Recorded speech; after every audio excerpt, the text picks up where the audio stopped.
Hi friends, welcome to your videos. இன்னைக்கு நான் கருணக்கிழங்கு ஃப்ரை எப்படி பண்றதுன்னு சொல்லி தர போறேன். கருணக்கிழங்க நல்லா கட் பண்ணி 2-3 தடவை வாஷ் பண்ணி வச்சிருக்கேன்.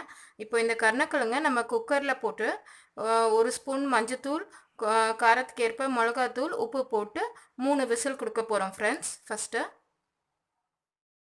குக்கர்ல எல்லா கருணக்கிழங்கையும் போட்டுட்டேன். இதுல வந்து நான் ஒரு 1/4 ஸ்பூன் மஞ்சள்தூள் போடுறேன். அதுக்கப்புறம் மிளகாய்த்தூள் 1 ஸ்பூன் போடுறேன்.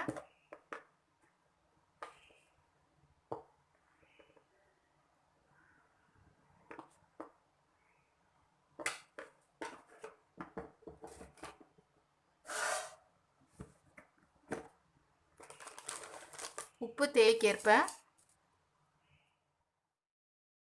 1 டம்ளர் தண்ணி ஊற்றிட்டு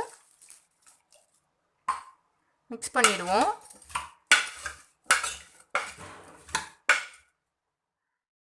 கிழங்கு நல்லா இப்படி தண்ணி மேலே வர மாதிரி நல்லா முழுகிற மாதிரி வச்சா காய் வேகிறதுக்காக அந்த மாதிரி வச்சிடலாம் ஃப்ரெண்ட்ஸ்.